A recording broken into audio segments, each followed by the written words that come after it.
बहुत दिनों पहले की बात है। एक गांव में बबन नाम का एक आदमी रहता था। वह बहुत गरीब था।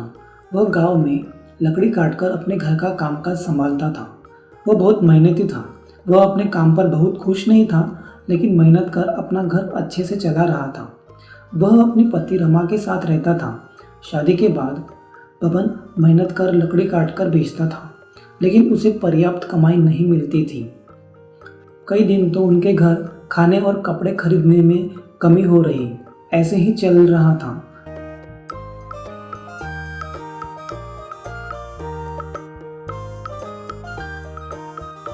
कितने दिन देख रही हूँ, आप मेहनत तो बहुत करते हो, लेकिन उससे पर्याप्त पैसा नहीं मिल रहा। खाने के लिए भी पर्याप्त भोजन नहीं है।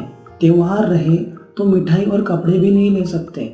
मुझे ऐसा लगता है आप शहर जाकर कुछ दूसरा काम कर लो, क्योंकि ये लकड़ी काटकर बेचने से पैसे कम ही मिल रहे हैं। कितने सालों तक हम ऐसे ही जीवन व्यतीत करेंगे। देखो, मैं हमेशा तुम्हारी बात सुनता हूँ, लेकिन मेरा भी कुछ कहना है। तुम्हें पता है, मैं ये गांव छोड़कर नहीं जा सकता। शहर में इस गांव की तरह शांति नहीं है। मैं नहीं चाहता अगली बार हमारी इस तरह की बात निकले। मैं बहुत बार तुम्हें ये बात बता चुका हूँ। अब हम क्या करें? मैं भी यहाँ उस पाप की वजह से हूँ जिससे हम यहाँ पे हैं, जिसने तुम्हें बांध रखा है। ठीक है, खाना तैयार है, खाना खाओ और जाओ अपने काम पर। ठीक है, चलो अपन साथ में खाना खा लेते हैं। भोजन के बाद बबन लकड़ियाँ काटने घर से बाहर निकलता है और सोचने लगता है, आज तो मुझे लकड़ी काटने के लिए पेड़ ही नहीं मिल रहे हैं। बहुत दूर आ गया हूँ, लेकिन एक भी पेड़ नहीं मिला। चलो सामने देखते हैं। थोड़ा समय चलते चलते एक तरफ बबन को एक पेड़ नजर आता है, लेकिन वह बहुत छोटा था। इससे मेरा क्या होगा, पर जाने दो। ठीक है, आज के लिए इससे ही काम चलाना पड़ेगा।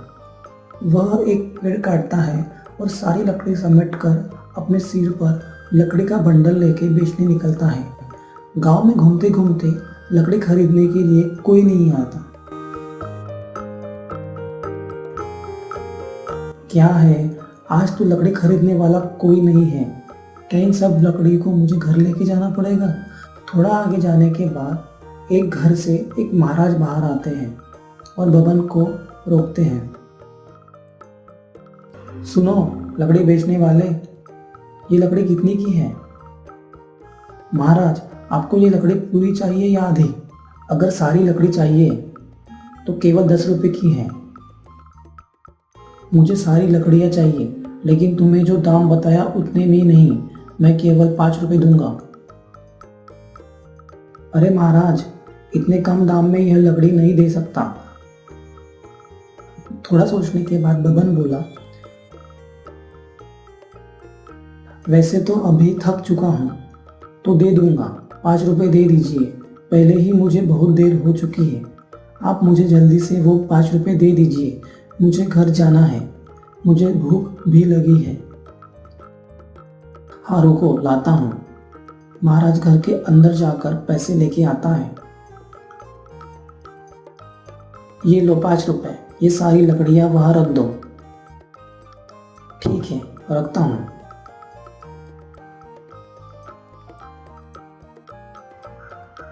तुम मुझे भूखे लग रहे हो, क्या तुम कुछ खाना खाना चाहते हो? सब तैयार है, खाना खाओ और फिर जाना। हाँ, मुझे बहुत भूख लगी है, लेकिन मैं खाना खाऊंगा तो आपके लिए कुछ खाना नहीं बचेगा, तो आप कुछ नहीं खा पाओगे। रहने दीजिए, मैं घर जाकर खाऊंगा।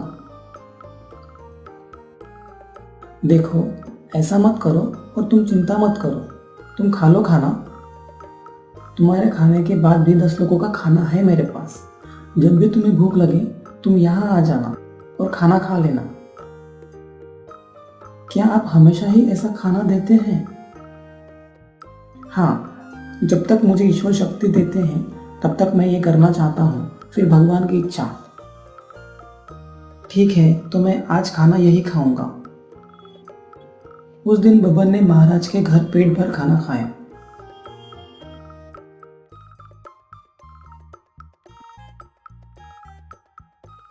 महाराज, आप दयालु हैं। और बहुत अच्छे हैं। ऐसा अच्छा काम करने के लिए मैं आपकी मदद करना चाहता हूँ। अब से मैं 10 रुपए की लकड़ियाँ आपको 5 रुपए में ही दूंगा। ठीक है, तो मैं चलता हूँ। ठीक है बेटा, सकुशल जाना। बबन ने आज काटी हुई सारी लकड़ियाँ महाराज को दे दी और वह भी 5 रुपए में, और वहां से अपने घर के लिए निकल गया।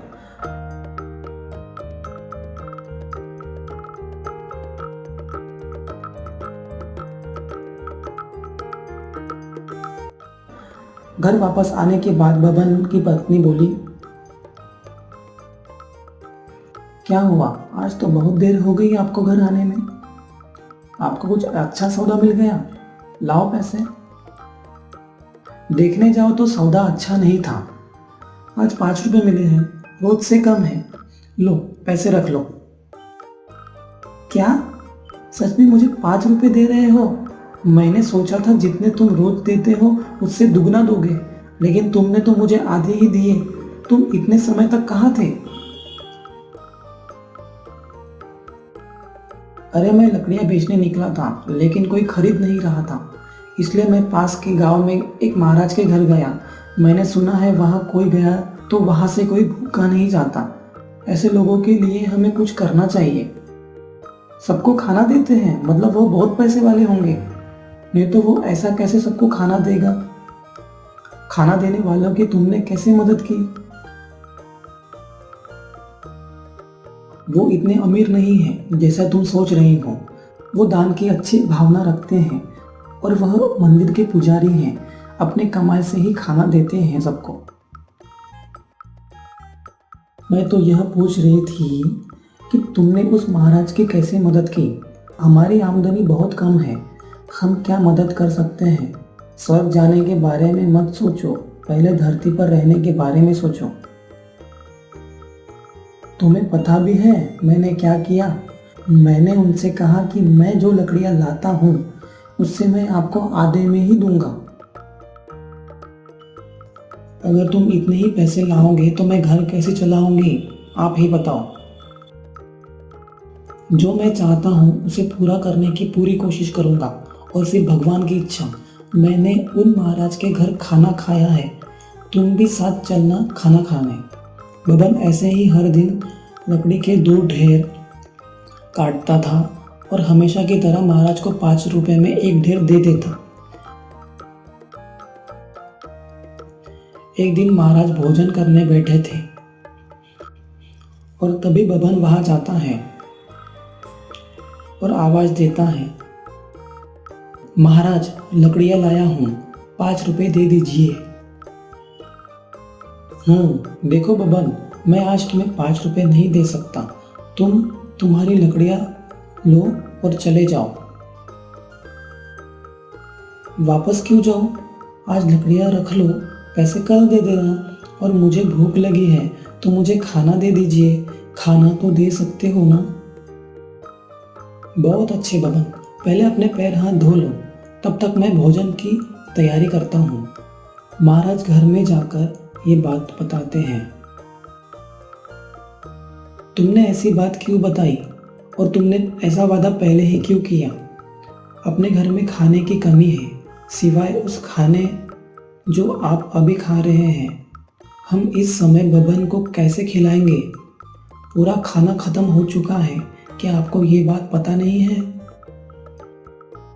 अरे इसमें ऐसी क्या बात हो गई? मुझे जो खाना तुमने दिया है वो खाना बबन के लिए काफी है। सोच रहा हूँ कि आज उपवास कर लो।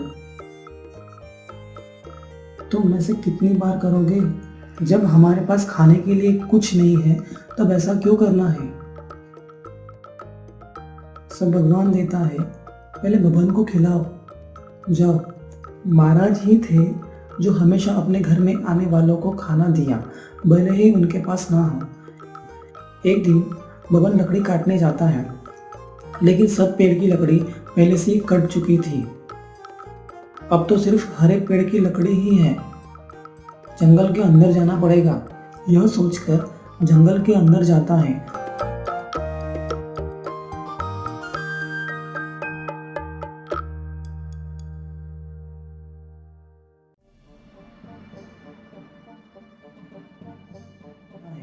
और उसे एक बहुत बड़ा पेड़ दिखता है। हाँ, ये पेड़ बड़ा है, उसे ही काटता हूँ, बहुत सारी लकड़ियाँ मिल जाएंगी। बबन पेड़ पर चढ़ गया और पेड़ की डाली काटने लगा। बहुत देर काटने के बाद वह पेड़ की डाली नीचे गिर गई। पेड़ के नीचे एक साधु तपस्या कर रहा था। वह डाली साधु पर जा गिरी। साधु की तपस्या भंग हो गई और उन्होंने उसे श्राप दे दिया और उसे गुस्से में कुत्ता बना दिया। साधु जी, मुझे माफ कर दीजिए, मुझे नहीं पता था कि आप नीचे बैठे हो। मैं यहाँ पहली बार आया था, मुझे कुत्ते से इंसान बना दो। मैं ऐसा नहीं कर सकता, मैं तुम्हें इंसान नहीं बना सकता। तुम्हें ऐसे इंसान को ढूंढना पड़ेगा जो हमेशा दान करते हैं और उनके खाने का आखिरी दाना आपको खाना पड़ेगा। उसके बाद तुम इंसान बन जाओगे। ऐसे ही बबन कुत्ते के भेष में वन वन भटकता। तभी उसे महाराज की याद आई।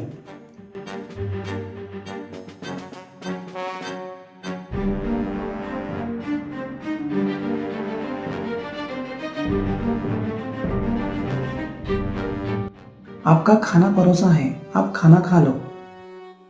हाँ, लो हो गया मेरा खाना। खाना होने के बाद महाराज की पत्नी ने बाकी का खाना बाहर फेंक दिया। बबन कुत्ते के भेष में वहां आया और महाराज के खाने से बचा हुआ खाना खा लिया और श्राप मुक्त हो गया।